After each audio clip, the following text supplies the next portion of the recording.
ಓಂ ರಾಮಲಿಂಗೇಶ್ವರಾಯ ನಮಃ. ಇವಾಗಿನ ವಿಚಾರ,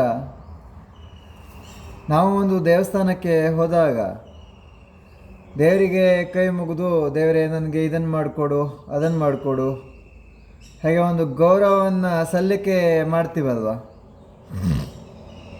ಹೌದು, ನಾವು ದೇವ್ರ ತಕ್ಷಣ ಒಂದು ಗೌರವನ ಸಲ್ಲಿಕೆ ಮಾಡ್ತೀವಿ. ಯಾಕಂದರೆ ದೇವರು ನಮಗೇನಾದರೂ ಕೊಡಲಿ ಅಂತ. ಆ ಗೌರವ ಒಂದು ಸಲ್ಲಿಕೆ ಮಾಡುವಾಗ, ಈ ಉದಾಹರಣೆ ನಾನೇ ರಾಮಲಿಂಗೇಶ್ವರರೇ ರಾಮಲಿಂಗೇಶ್ವರರೇ ನಮಸ್ಕಾರ, ಓಂ ರಾಮಲಿಂಗೇಶ್ವರಾಯ ನಮಃ ಅಂತ ಹೇಳ್ತೀನಿ. ನನ್ನ ಬಾಯಿ ವಾಸನೆ ಇದ್ದರೆ, ವೀಕ್ಷಕರೇ, ನನ್ನ ಬಾಯಿ ವಾಸನೆ ಇದ್ದರೆ ರಾಮಲಿಂಗೇಶ್ವರಿಗೆ ಏನಾಗ್ತದೆ? ಅಯ್ಯೋ ಕೆಟ್ಟ ವಾಸನೆ ಅಂತ ರಾಮಲಿಂಗೇಶ್ವರು ಮೊದಲು ಮೂಗು ಮುಚ್ಕೊಳ್ತಾರೆ. ಹೀಗೆ ಹೇಳ್ತಾರೆ. ಶೇಖರ, ಹೋಗು ಹೇಳಿ ಅರ್ಥ ಆಯ್ತಾ? ಕಾರಣ ಏನಂದರೆ,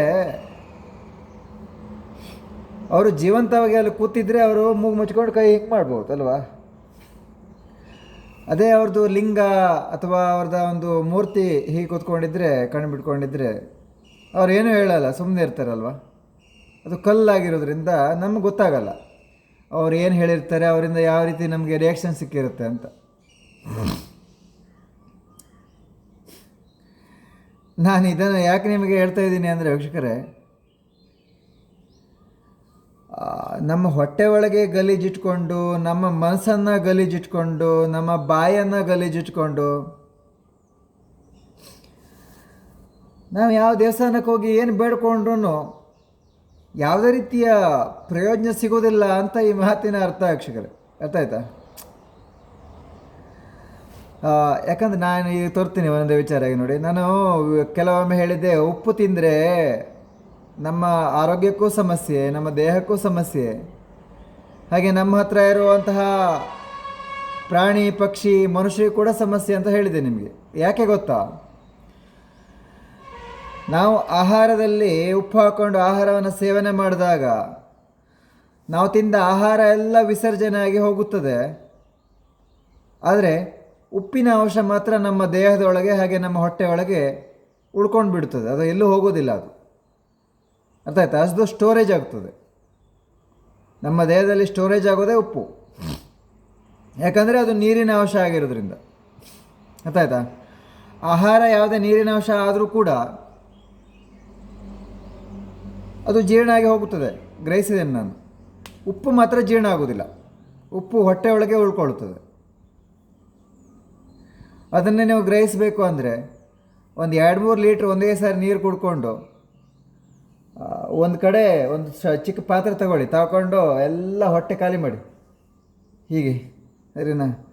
ಆಗ ನೋಡಿ, ಅದು ನೀರನ್ನು ಸ್ವಲ್ಪ ಬಾಯಿ ಒಳಗೆ ಹಾಕಿ, ಆಮೇಲೆ ಹೊಟ್ಟೆ ಒಳಗಿರೋ ನೀರನ್ನು ಸ್ವಲ್ಪ ಬಾಯಿ ಒಳಗೆ ಹಾಕಿ, ಒಳ್ಳೆ ಗಬ್ಬು ವಾಸನೆ ಉಪ್ಪು ಬರ್ತದೆ. ಉಪ್ಪು ಉಪ್ಪು ಉಪ್ಪು ಹೆಚ್ಚಿನ ರೀತಿ ಇರುವುದೇ ಉಪ್ಪು ಅದರಲ್ಲಿ, ಆ ನೀರಲ್ಲಿ ಉಪ್ಪಿನ ಅಂಶ. ಅರ್ಥ ಆಯ್ತಾ? ಮತ್ತೇನಾದರೂ ಹೊಟ್ಟೆ ಒಳಗೆ ಸ್ವಲ್ಪ ಪೆಟ್ಟಾಗಿದ್ದರೆ ಸುಟ್ಟು ಹೋದ ವಾಸನೆ, ಗಲೀಜು ಗಬ್ಬು ವಾಸನೆ, ಅಂದರೆ ಈ ಕೆಟ್ಟ ವಾಸನೆ ಬರೋದು, ದುರ್ವಾಸನೆ ಬರ್ತದೆ. ಅರ್ಥ ಆಯ್ತಾ? ದೇವರು ಅಂದರೆ ತಪಸ್ವಿ. ಈಗ ಒಂದು ಸಿದ್ಧಿಗಳು ಅಂದರೆ ತಪಸ್ವಿ. ಶುದ್ಧವಾಗಿ ಅವರು ತಪಸ್ಸಾಚರಣೆ ಮಾಡ್ತಾ ಹಣ್ಣು ನೀರಿನ ಸೇವನೆ ಹೆಚ್ಚಿನ ರೀತಿಯಲ್ಲಿ, ಕಡಿಮೆ ರೀತಿಯಲ್ಲಿ, ಹಾಗೆ ಗಾಳಿಯ ಸೇವನೆ ಹೆಚ್ಚಿನ ರೀತಿಯಲ್ಲಿ ಇರ್ತದೆ ಅವ್ರದ್ದು. ಗಾಳಿ ಮತ್ತು ದೇವರ ಒಂದು ನಾಮಸ್ಮರಣೆ ಮಾಡ್ತಾ ತಪಸ್ಸಾಚರಣೆ ಮಾಡ್ತಾ ಅವರು ಸಿದ್ಧಿಯಾಗಿ ದೇವಸ್ಥಾನದಲ್ಲಿ ಕೂತಿರ್ತಾರೆ. ರಾಮಲಿಂಗೇಶ್ವರ, ರಾಮೇಶ್ವರ, ಮಹೇಶ್ವರ, ತ್ರ್ಯಂಬಕೇಶ್ವರ,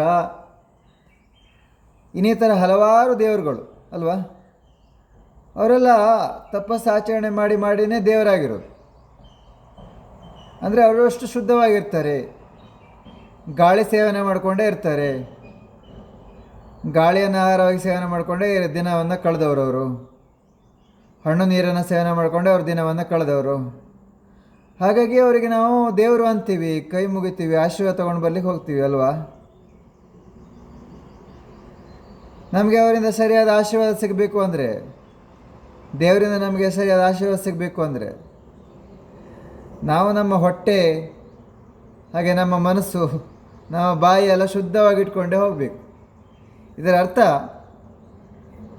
ಈಗ ಅಯ್ಯಪ್ಪ ಸ್ವಾಮಿ ಮಾಲಯಕ್ಕೆ ಹೋಗುವಾಗ 48 ದಿನ ಹಾಗೆ ಇನ್ನೂ ಹೆಚ್ಚಿಗೆ ದಿನ ವ್ರತ ಮಾಡಿ ಹೋಗ್ತಾರಲ್ವ, ಒಂದೇ ಹೊತ್ತು ಊಟ ಮಾಡಿಕೊಂಡು ಅಯ್ಯಪ್ಪೋ ಸ್ವಾಮಿಯೇ ಅಯ್ಯಪ್ಪೋ ಸ್ವಾಮಿಯೇ ಬೆಳಿಗ್ಗೆ ಸಂಜೆ ತಣ್ಣೀರು ಸ್ನಾನ ಮಾಡಿಕೊಂಡು ಕಪ್ಪು ಬಟ್ಟೆ ಎಲ್ಲ ಧರಿಸಿ ಕೆಲವೊಂದು ನಿಯಮಗಳನ್ನು ಪಾಲನೆ ಮಾಡಿ ಹೋಗ್ತಾರಲ್ವ ಅಯ್ಯಪ್ಪ ಸ್ವಾಮಿ ಹತ್ರ.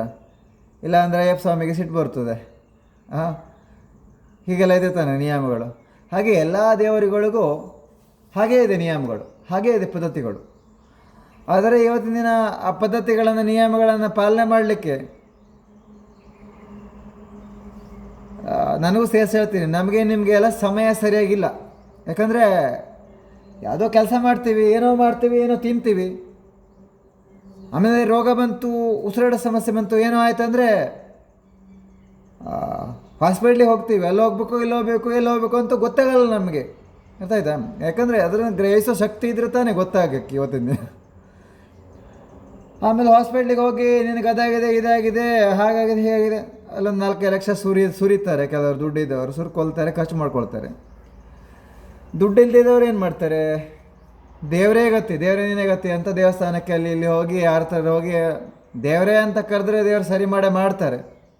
ಅರ್ಥ ಆಯ್ತಾ? ನಾವಿಲ್ಲಿ ಎಲ್ಲ ಗ್ರಹಿಸಬೇಕು ವೀಕ್ಷಕರೇ. ನಮ್ಮ ಬಾಯಿಯಿಂದ ಯಾವ ರೀತಿ ವಾಸನೆ ಬರ್ತಾ ಇದೆ, ನಮ್ಮ ಹೊಟ್ಟೆಯಿಂದ ಯಾವ ರೀತಿ ವಾಸನೆ ಬರ್ತಾ ಇದೆ, ಯಾಕೆ ಬರ್ತಾ ಇದೆ, ವಾಸನೆ ಯಾಕೆ ಇಡಬೇಕು ನಮ್ಮ ಹೊಟ್ಟೆಯಲ್ಲಿ, ವಾಸನೆ ಬರುವಂಥ ಆಹಾರವನ್ನು ಯಾಕೆ ತಿನ್ನಬೇಕು. ನಾನು ಯಾಕೆ ಹೇಳ್ತಾ ಇದ್ದೀನಿ ಅಂದರೆ ವೀಕ್ಷಕರೇ, ಇವತ್ತಿನ ದಿನ ಆರೋಗ್ಯವನ್ನು ನಾವು ಚೆನ್ನಾಗಿಟ್ಕೊಂಡ್ರೆ ತುಂಬ ಚೆನ್ನಾಗಿ ನೆಮ್ಮದಿಯಿಂದ ಇರ್ಬೋದು.